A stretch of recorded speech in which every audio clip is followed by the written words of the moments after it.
Oh yeah, which one is it? I don't remember what I had for... No, I don't remember what I had for breakfast. Congratulations on your movie and your Oscar nomination for Best Original Screenplay.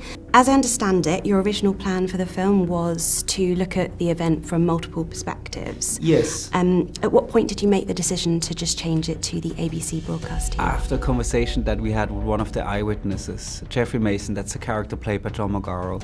And we were already at the point where we learned through our research more and more what an important role the media played on that day, and we were really interested in that aspect because we felt that's something that hasn't been explored too much by these interesting documentaries that there are already on the subject, or a film like Munich. And as we got deeper into research in that area, we tried to contact someone who really experienced that, and we thought this would be like a 20-minute Zoom call or so, but like 2.5 hours later, we hung up, and producers and the writer, we looked at each other and said, I think we just heard our movie. So it's so interesting, like, to hear how they, as this group of sports broadcasters, made the switch from reporting on the serene games, as the Germans called it, to this dramatic situation.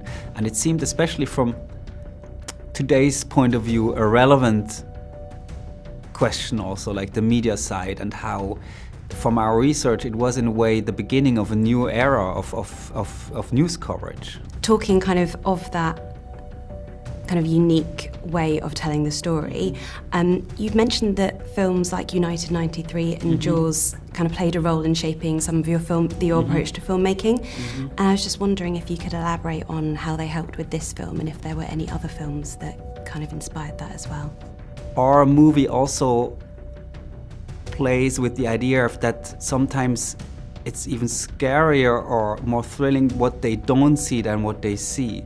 And sometimes in Jaws also, you know, they had to make at a certain point a decision that because it actually came out of a necessity, because the robot didn't work, and now the thing, I think the film is so strong because you don't see it actually.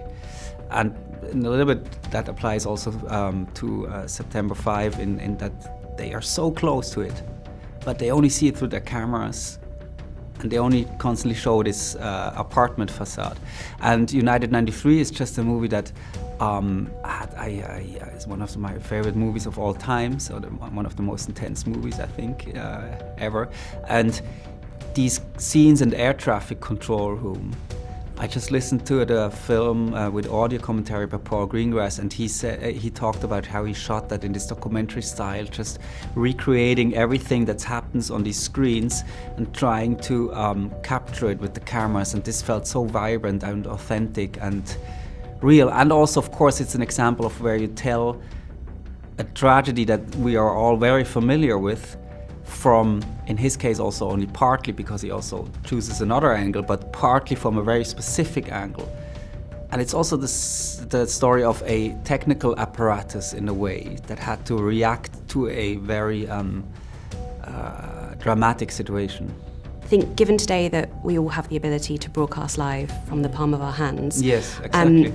What question, if you could just kind of choose a question, do you hope that audiences maybe leave the cinema with when it comes to the 24-hour news cycle and the way that we consume information now? I think maybe, as you said correctly, that's also something that we talked about, of course. Like, now everybody can take an image and send it on air in a way. And I think it's maybe the question that in the moment that you put on a camera and choose a framing, you're already part of the narrative in a way. Every man is a cinema, so we always like to ask people what the first film they remember seeing in the cinema was, and what that experience was like for them. I think it's E.T., and I think that answers the question. I mean, it was for a long time in cinemas in Basel, and it was not when it came out, it was re-released, and that had a huge impact on me. So my first question is for you, John. You portray the real-life producer Jeffrey Mason in the film, and I understand you're able to meet him before. What were your key takeaways from your time together, and how did that shape your approach to the role? It's his memories, it's his stories that inspired this telling of it. Morris and Tim wanted to write a story about the events that day, but they weren't quite sure which angle they wanted to go at it from. And once they talked to Jeff, they said, oh, this is interesting, this sports journalism component. So the talking to him gave me just kind of a good start, and then made me realize I needed to get into broadcast control rooms, sports broadcast control rooms, and learn what it means to be what he was on that day, a producer of a live broadcast. And what was it like, kind of, I assume you were doing that really in the control room and was quite tangible. Yeah. So what was that like, Leonie, for you to see kind of John at work? Oh, it's amazing. I mean, it's, I didn't have to do that kind of prep. I didn't have to do months. I was much lazier than John. But it's wonderful to step onto a set and to realise very quickly that everyone has done their homework. And it's, I didn't go into control rooms. Tim and I discussed it. We decided against it because he liked the idea that Marianne, that's not her home turf. She doesn't really know that world. But yeah, I remember being riveted, because also you didn't tape any of your lines anyway. You did actually call the show, and you knew those lines. Right. They're terrible to learn, I think. But I remember skipping past those pages. I don't think, because it was such a loose way of shooting. Mm-hmm. You couldn't have taped lines anywhere because you never knew where the camera was going to go. So you had to just know it. Yeah. From All the President's Men to She Said, and whether it's fictional or based on true events, what do you think that it is that makes kind of the journalistic or the broadcast movie so compelling to audiences still? I think journalism, because it is one of the pillars of functioning democracy, it's a profession that most people have an opinion about, usually along the lines of, they shouldn't have done that, or I would be doing that better. And, especially in our times, we have a tendency to think that because we can film something and show something, we are journalists. And, that is, I don't think that's right, but I think lots of people have opinions about it. Yeah, I think it's also the discovery, the mystery, the piecing a puzzle together. There's a reason people like even before that. I think I would argue, Agatha Christie, Sherlock Holmes, those kinds of things are the precursors to the journalism thriller, and in those, it's just solving the puzzle. And I think that's what happens. All the President's Men, they're solving the puzzle. In this, we're piecing this puzzle together, and on top of it, there's life and death stakes. So I think that's just an intriguing thing for people to watch. As everyone's at the cinema, we always like to ask what the first film you remember seeing in the cinema was. Oh yeah, which one is it? I don't remember what I had for. No, I don't remember what I had for breakfast. The first one you remember. It doesn't have to be the first film that you saw. I think for me it was Pippi Longstocking. I think it was that.